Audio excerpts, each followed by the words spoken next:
Diễm xin chào cô chú, anh chị, các bạn và các em. Hôm nay Diễm chia sẻ một món chay mình có thể dùng chung với cơm hay với bún đều ngon, mà không ăn chay mình ăn cũng được luôn.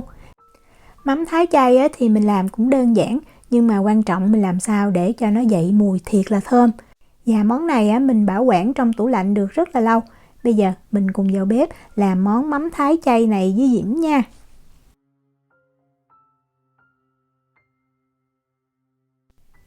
Nếu mà mình không có cân thì mình có thể nhìn ở đây để mình nhắm chừng những cái nguyên liệu.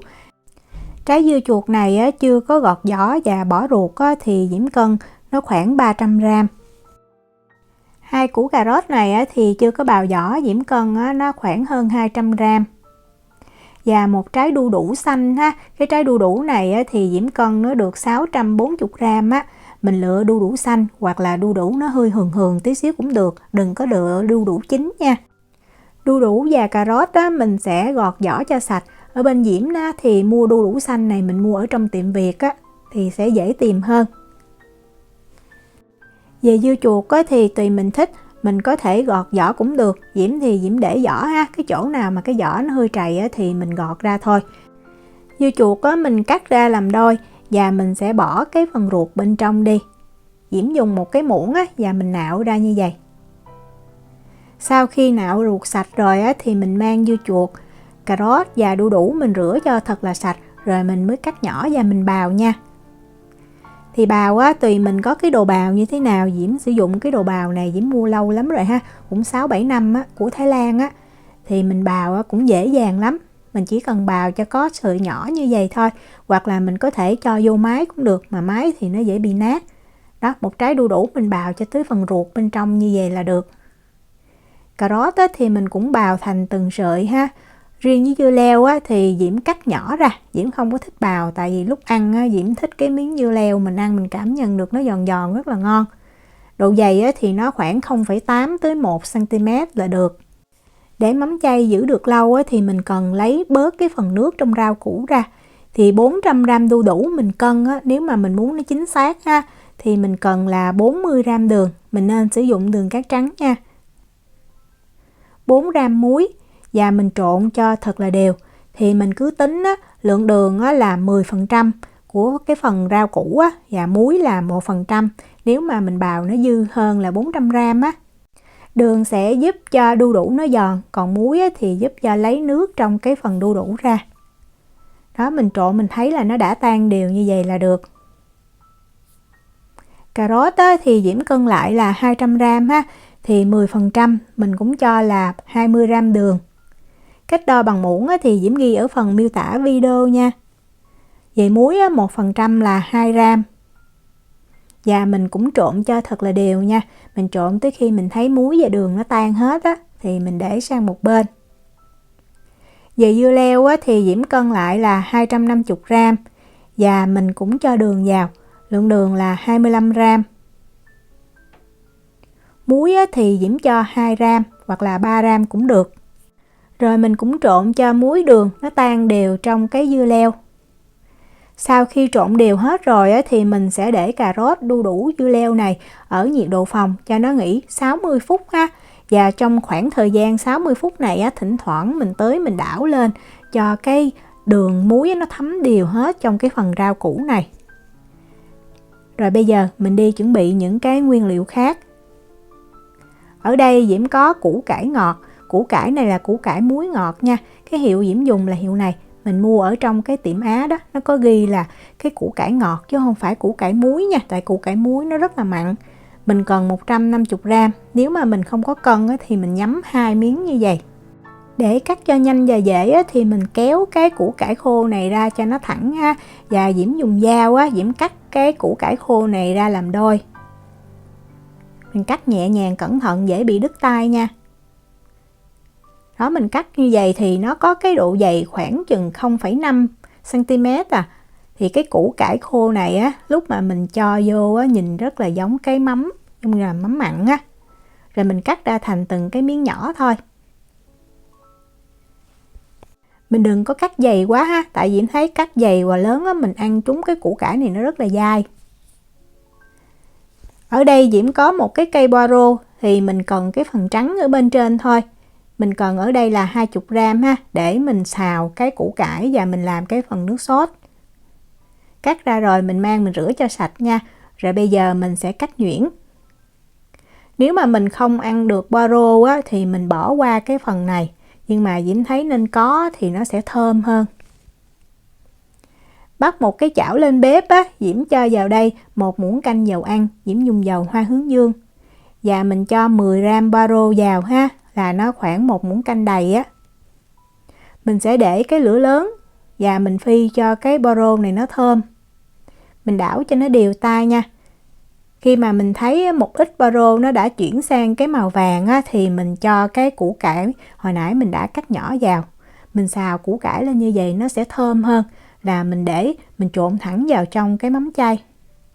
Mình để cái lửa lớn và mình xào nhanh tay khoảng 2 phút ha. Mình thấy cái củ cải có vài cái á, nó cháy xém vàng là được. Đừng có xào lâu quá thì nó khô quá cũng không có ngon. Diễm thấy nó đã thấm đều dầu và rất là thơm thì mình nhắc khỏi bếp. Cho củ cải ra một cái thau, mình sẽ tiếp tục sử dụng cái chảo này để mình rim thơm. Thơm á, thì mình cần là 400 gram ha. Thì thơm á, Diễm thấy mình nên lựa trái thơm nó đừng có chín quá mà nó cũng đừng có non quá. Trái này Diễm thấy rất là ngon nè, ở bên dưới nó vàng vàng và cái mắt thơm nó to á, thì nó sẽ ngọt hơn. Nếu mà mình không có cân á, thì mình nhắm chừng ha. Thì 400 gram á, thì Diễm thấy là nó khoảng nửa trái. Mình sử dụng luôn cái phần cùi của tôm ha. Mình cắt ra thành từng lát như vậy. Sau đó mình sẽ cắt ra thành sợi. Cũng đừng nên cắt nhỏ quá nha. Tại thơm á, khi ăn á, Diễm thấy mình ăn trúng miếng thơm cũng rất là ngon. Tùy cái trái thơm nó ngọt hay là nó chua đó, thì trung bình á, Diễm cho 50 gram đường Diễm thấy rất là vừa. Tức là nó không quá ngọt và nó có một cái vị chua rất là nhẹ. Muối á, thì Diễm cho 4 gram. Rồi bây giờ mình bắt cái chảo thơm này lên bếp và mình rim ha. Mình để cái lửa lớn nha. Như vậy thì mình rim cho nó nhanh. Thơm á, lúc bắt đầu mà nó tan đường rồi thì nó chảy nước ra rất là nhiều. Thì mình đảo sơ rồi mình cứ để ở đây. Thỉnh thoảng á, mình quay trở lại mình đảo đều. Rim cái này thì hơi lâu nha. Diễm có canh thử thời gian á, thì nó khoảng 18 phút á. Cũng tùy cái bếp nhà mình. Và cái lượng nước trong cái trái thơm nó nhiều hay ít. Khi mà mình thấy bắt đầu nó cạn như vậy thì mình đứng mình đảo cho đều tay. Mình sẽ nghe giống như cái tiếng xèo xèo luôn đó. Lưu ý là mình phải rim cho thơm nó khô ráo. Như vậy thì nó không có bị chảy nước khi mà mình trộn chung với những cái rau củ khác. Để pha cái phần nước sốt và tạo cho cái mùi giống như mùi mắm á, thì mình cần ở đây là chao trắng ha. Và kế bên đây á, thì Diễm có cái tương miso. Tương miso này á, tức là cái tương mà mình bỏ vô cái miso soup á. Nhà Diễm thì rất là hay ăn nên lúc nào cũng có sẵn hết. Mình cần là 30 gram. Cái gói tương miso này á, thì mình mua ở trong tiệm Á ha. Diễm dùng cái hiệu này. Mình lợi cái chỗ quầy mà bán đồ mà của Nhật hay Hàn Quốc là mình thấy.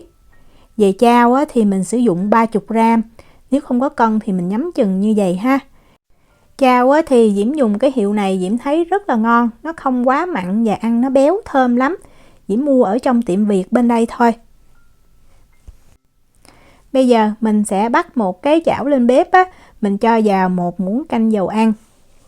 Và mình lấy cái phần bo rô hồi nãy mình cắt nhỏ đó. Mình cho hết vào. Thì nó 10 gram á, là 1 muỗng canh đầy. Mình để lửa lớn và bây giờ mình phi cho cái phần bo rô này nó vàng và nó thơm lên. Khi mà mình thấy nó vừa vàng như vậy là mình nhắc khỏi bếp. Đừng để lâu cái nó bị cháy nha. Nhắc khỏi bếp á, thì mình đảo sơ cho nó nguội đi tí xíu. Rồi mình sẽ lấy chao. Mình cho vào. Tiếp theo mình cũng cho cái tương miso vào luôn. Nếu mà mình không có cái tương miso này mình có thể thay bằng chao đỏ cũng được. Diễm cho vào đây 30 gram đường. 10 gram hạt nêm nấm. Hạt nêm nấm thì Diễm dùng hiệu của Maggi. Diễm quay kỹ tại vì có thể mình sử dụng hạt nêm khác thì cái gia vị nó sẽ thay đổi nha. 15 gram nước mắm chai. Nước mắm chai thì Diễm sử dụng cái hiệu này.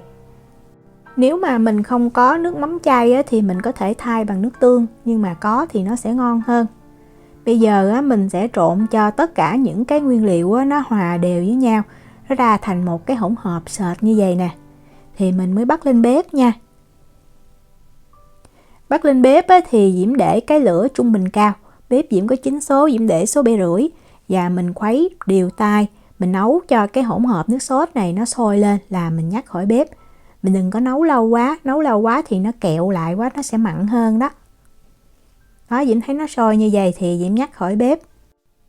Đu đủ, cà rốt, dưa leo mình ngâm với muối đường thì sau 60 phút nó đã xèo xuống và nước nó chảy ra như vậy.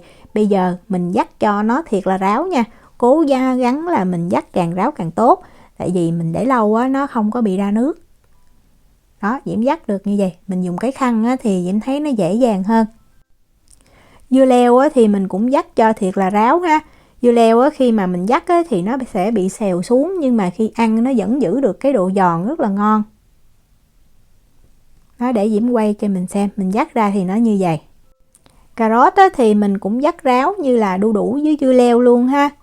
Và một trong những nguyên liệu quan trọng để làm cho cái mắm Thái chay này nó thiệt là thơm, đó chính là riềng.